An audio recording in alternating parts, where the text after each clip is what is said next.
네, 건강보험료와 관련해서 아주 놀라운 소식 하나가 전해졌습니다. 이번에는 감사원 발입니다. 자, 현재로서 건보료를 전혀 부과하고 있지 않는 게 바로 연금저축 같은 사적연금입니다. 그런데 감사원이 바로 이 부분에 대해서 문제 제기를 하면서 부과 방안을 마련하라고 주무부처인 보건복지부에 대해서 감사 결과를 통보했습니다. 자, 굉장히 중요한 내용인데요. 자, 언론에서는 거의 다루지 않았지만 여러분들이 꼭 알아두셔야 될 아주 중요한 내용이라고 생각되기에 오늘 급히 해설 영상을 준비하게 됐습니다. 끝까지 집중해서 시청해 주시기 바랍니다.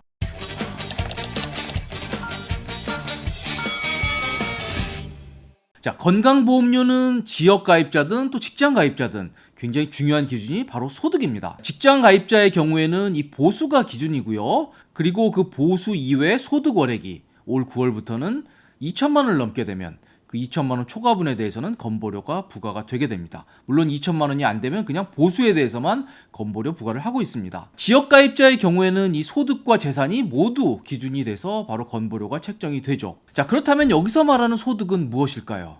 바로 저겁니다. 연간소득. 저기 보면 5가지가 나오네요.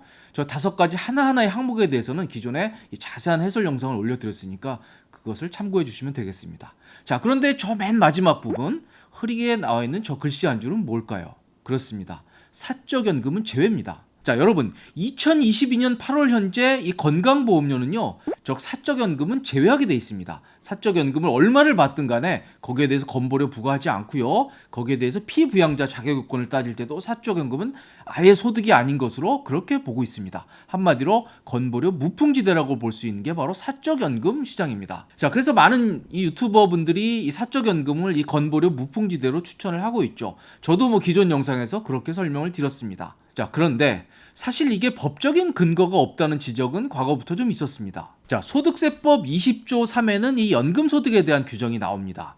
이 소득 중에서 바로 연금소득이 있는데 연금소득은 뭐까지 포함하는지에 대한 규정이 나오는데요. 여기에 보면 이 공적연금소득, 국민연금, 공무원연금 같은 공적연금 이외에도 이 사적연금도 연금소득으로 포함시키고 있습니다. 자, 이번에 이 감사원이 보건복지부에 대한 감사 결과에서 지적한 부분도 바로 이것입니다. 법에 보면 분명히 연금소득에 공적연금뿐만 아니라 사적연금도 포함을 시키도록 그렇게 돼 있다는 것을 감사원은 이번에 지적을 하고 있습니다. 자, 그런데 여기서 헷갈리시면 안 되는 게요. 여기서 말하는 연금소득이라는 건 이 과세 대상 연금소득에 국한된 얘기입니다. 이 비과세 요건을 갖춘 연금소득은 아예 소득이 아닌 것은 맞습니다. 예를 들어서 뭐 10년 이상 묶어둬야 되는 그런 연금저축보험 같은 것들이 있거든요. 그런 건 아예 비과세입니다. 그래서 여기서 말하는 연금소득 아니고요. 하지만 문제는 여러분들이 흔히 알고 계시는 그 연금소득은 바로 여기서 얘기하는 과세대상 연금소득, 한마디로 세금을 매기는 연금소득인 것이 바로 문제입니다. 자, 여러분 직장인분들 연말 되면 급히 돈 마련해서 700만 원까지 연금저축 그리고 IRP에 돈 넣으시죠. 왜요? 세액공제 받기 위해서 그렇습니다. 하지만 이거는 일단 세액공제라는 혜택을 드리지만 나중에 추후에 특히 55세 이후에 연금을 탈 때 그때 세금은 내도록 돼 있습니다. 한마디로 과세 대상 연금소득이란 얘기입니다. 물론 연금계좌나 IRP에 돈 넣으면서 이게 세액공제 안 받은 것은 혜택을 안 받았기 때문에 나중에 원금을 찾을 때 이거는 세금이 없습니다. 따라서 그거는 과세 대상 연금소득이 아니고요. 하지만 여러분들이 세액공제 받은 연금저축과 IRP 의 원금 그리고 그 이자 소득은 한마디로 과세 대상 연금 소득입니다. 자, 그런데 정부는 현재로서는 이 과세 대상 연금 소득에 대해서 건보료를 부과하고 있지 않습니다. 자, 분명히 소득세법에는 이걸 소득으로 보고 있는데 왜 도대체 정부는 이것을 건보료를 부과하고 있지 않을까요? 한마디로 정책적인 배려를 하고 있다고 생각이 됩니다. 자, 아마 이게 금융위 같은 경제부처에서 요구를 해서 이렇게 됐을 터인데요. 우리나라 사적연금 시장이 이제 막 태동 단계입니다. 아직 규모가 작고요. 그렇게 액수가 크지 않습니다. 자, 따라서 이런 태동 단계에 있는 사적연금에 대해서 이 건보료까지 부과하게 될 경우에 이게 시장을 키우는데 좀 문제가 있다. 이렇게 판단을 했기 때문에 현재로서 건보료를 부과하지 않고 있는, 한마디로 건보료 무풍지대로 놔두고 있는 상황입니다. 자, 최근에 발표한 이 세제 개편안에 봐도요. 지금까지 이 700만 원까지 해주는 이 연금저축 IRP에 대한 세액공제를 내년부터는 900만 원까지 늘리기로 했거든요. 바로 이런 것들이 이 사적연금 시장을 좀 활성화시키기 위한, 즉 국민연금으로 다 커버하지 못하는 그런 국민들의 노후 생활을 좀 더 안정적으로 유지하기 위해서 이 사적연금을 좀 더 키울 필요가 있다, 이렇게 판단을 해서 이런 정책적 배려들이 들어가고 있는 것입니다. 자, 그렇다면 이런 정책적 배려 때문에 현재로서는 사적연금은 건보료 부과를 하고 있지 않은데요. 과연 이거는 문제가 없을까요? 자, 문제가 있다고 하는 게 바로 감사원의 이번 감사 결과입니다. 자, 가장 큰 이유는 바로 이 공적연금, 한마디로 국민연금과의 형평성에 문제가 있다는 지적입니다. 자, 감사원 논리를 한번 알아보겠습니다. 자, 이건 국민연금 급여 지급액 현황입니다. 한마디로 국민연금을 받는 수령액에 대해서 건보료를 얼마나 부과하고 있는지에 대한 현황 자료입니다. 자, 이게 2001년에는 1.6조 원 정도밖에 안 됐습니다. 그런데 이게 급격히 늘어나면서 2020년에는 25조가 넘는 액수로 불어나고 있습니다. 그리고 앞으로 국민연금을 받는 액수가 늘어날수록 여기에 부과되는 건보료는 더 빠르게 증가할 것으로 그렇게 예상이 됩니다. 자, 그런데 저 과세대상 사적연금은 현재로서는 건보료 부과를 하고 있지 않습니다. 법상은 건보료를 부과하게 돼 있는데요. 그럼 이 시장은 어느 정도인지 한번 보도록 하겠습니다. 이게 과세대상 사적연금이 2013년에는 한 1,549억 정도가 됐습니다. 하지만 이게 빠르게 늘면서 2020년에는 무려 2조 9천억 원, 거의 3조 원 가까이 되는 시장으로 빠르게 크고 있습니다. 자, 바로 이렇게 빠르게 성장하고 있는 이 과세대상 사적연금을 그대로 건보료 무풍지대로 놔두는 것은 형평성에 문제가 있다. 이게 바로 감사원의 입장이 되겠습니다. 자, 그리고 더 큰 문제는 바로 이런 사적연금 시장이 앞으로는 더 빠르게 클 것이라는 것입니다. 자, 이건 연금저축 적립금 현황인데요.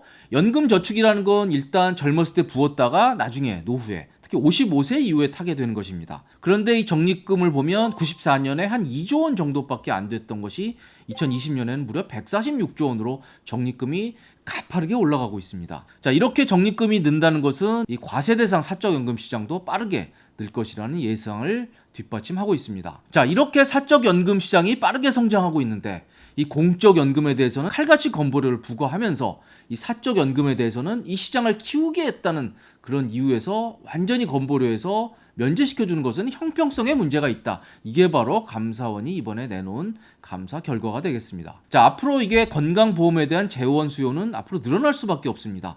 우리 사회가 점점 고령화되고 있고요. 그리고 건강보험에서 커버해주는 보장 범위가 계속 늘어나고 있기 때문에 이 건강보험 수요는 계속 늘어날 수밖에 없습니다. 그럼에도 이게 공적연금에 대해서는 건보료를 칼같이 부과하면서 그렇다면 이 재원을 어디선가 걷어야 되는데 이 공적연금에 대해서는 계속 부과 액수를 늘리면서 사적연금은 그대로 방치해두는 것은 결코 형평에 맞지 않는다.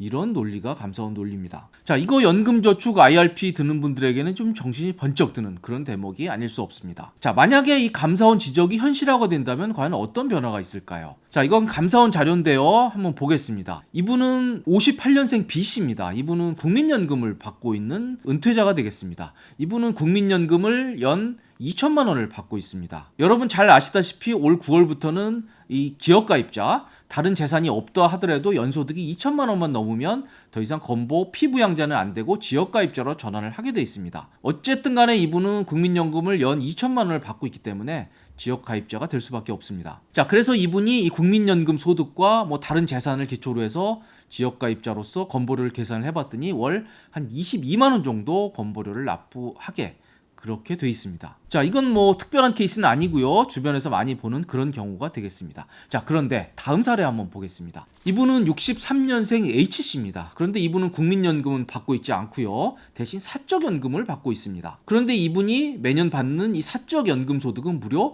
1억 5,300만 원이나 됩니다. 와, 어마어마하네요. 부럽습니다. 물론 이분은 젊어서 열심히 연금저축 이런 것들을 부어놨기 때문에 이 노후에 이렇게 연 1억 5천만 원이 넘는 연금소득이 생기게 되는 겁니다. 자, 그런데 이분은 건보료 어떻게 할까요? 만약 다른 재산이나 다른 소득이 없다 그러면 이렇게 연금소득이 빵빵해도 현재로서는 건보료를 내지 않아도 됩니다. 왜죠?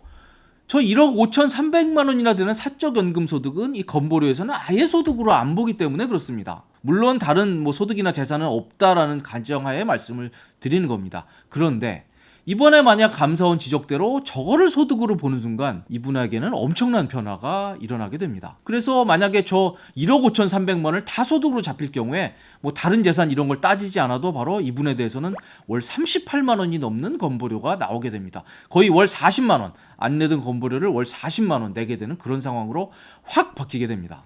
자, 뭐가 맞을까요? 각자 입장에 따라 생각이 다를 것입니다. 자, 형평성 차원에서는 분명히 문제가 있습니다. 앞의 사례에서 연 2천만 원밖에 국민연금을 안 받는 사람에 대해서는 건보료를 매기고 국민연금이 아니라 사적연금을 무려 1억 5천만 원 이상 받는 사람에 대해서는 이 사적연금이라는 이유로 건보료를 안 매긴다. 이건 형평성에 문제가 있다는 감사원 지적은 충분히 일리가 있습니다. 그럼에도 지금까지 정부 정책을 믿고 신뢰해서 이 사적연금을 든 분들이 정부가 방침을 바꿔서 여기에 대해서 건보료를 부과한다면 뭔가 좀 배신당한 느낌을 갖게 되는 것도 이해는 됩니다. 자, 매년 없는 돈 막 찾아서 연금저축과 IRP에 돈을 붓고 있는 저부터 벌써 이런 정책이 나오면 상당히 당혹스러울 것 같습니다. 물론 저렇게 HC처럼 아주 극단적으로 사적연금이 많은 경우는 많지 않을 것입니다만, 그럼에도 이 사적연금을 소득으로 봐서 여기에 대해서 건보료를 매기는 순간 이 다른 소득과 다른 재산과 합산되게 돼서 건보료는 굉장히 눈덩이처럼 불어나게 될 것으로 그렇게 예상이 됩니다. 자, 그렇다면 정부가 지금까지 입장을 바꿔서 이 사적연금에 대해서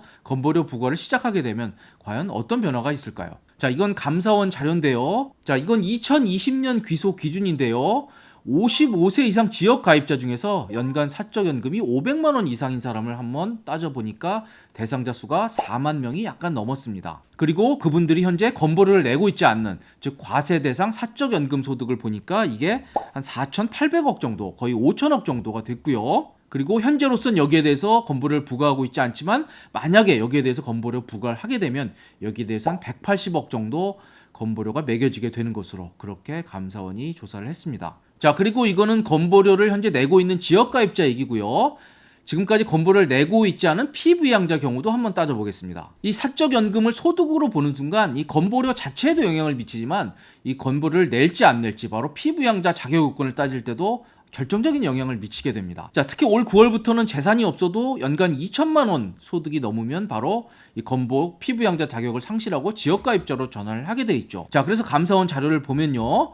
이게 55세 넘는 피부양자 중에서 연간 사적연금이 500만 원을 넘는 분을 한번 조사를 해봤습니다. 그랬더니 이게 2020년 기준으로 2만 7천 명이 넘었습니다. 자, 그래서 이분들에 대해서 이 사적연금을 반영을 해서 다시 피부양자 자격 상실 유무를 따져보니까요. 이분들 중에서 6,721명은 더 이상 이 건보 피부양자 자격 유지가 불가능했습니다. 자, 그래서 그분들에 대해서는 앞으로 이 건보료 부과가 될 것으로 그렇게 가정을 했고요. 그럴 경우에 이분들에 대한 이 과세 대상 사적 연금 소득은 무려 1,979억 원이 되고 여기에 대해서 매겨지는 건보료는 204억 원 정도로 그렇게 계산이 됐습니다. 자, 이렇게 복잡한 계산 접어두고요. 한마디로 결론이 뭐냐? 이렇게 물으실 겁니다. 우리들의 진짜 관심은 이번 감사원 감사 결과에 따라서 앞으로 이 사적연금에 대해서 건보료를 부과할 것이냐 안 할 것이냐 이 얘기만 하면 된다 이렇게 생각하실 겁니다.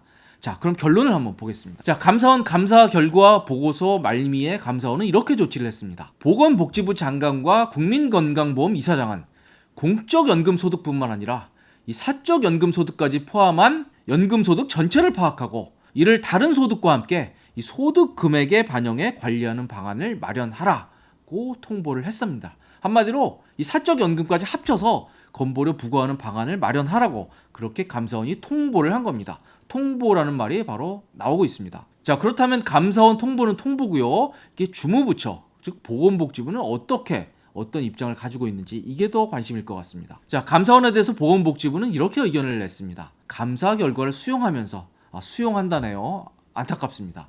보험료 산정 및 피부양자 자격관리 시 사적연금 소득을 반영할 필요가 있답니다. 그리고 이를 위한 구체적 방안 등을 신중히 검토하겠다.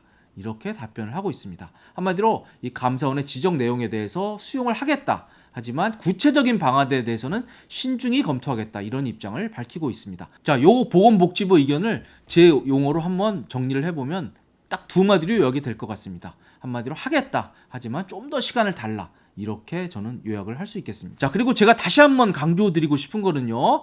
오늘 이 사적연금에 대해서 앞으로 건보료 부과가 매겨지는 그런 정책들이 추진될 것이라는 게 오늘 컨텐츠의 핵심 내용인데요. 이렇게 포함되는 것들은 어디까지나 과세 대상 사적연금만 국한된 얘기입니다. 자, 사적연금에 대해서 이 건보료가 부과된다고 하더라도요. 과세가 되지 않는 비과세 사적연금에 대해서는 앞으로도 건보료를 부과하지 않습니다. 자, 예를 들어서요. 여러분들이 연금저축보험 같은 거 드시죠. 자, 그런 거 보면 10년 이상 묻어 두셔야 되는 것들입니다. 그리고 그거는 찾을 때 비과세입니다. 그리고 그 전에 아무런 세제 혜택을 받은 게 없습니다. 이런 상품들은요 비과세이기 때문에 앞으로도 건보료하고 아무 상관이 없습니다. 걱정 안 하셔도 되고요.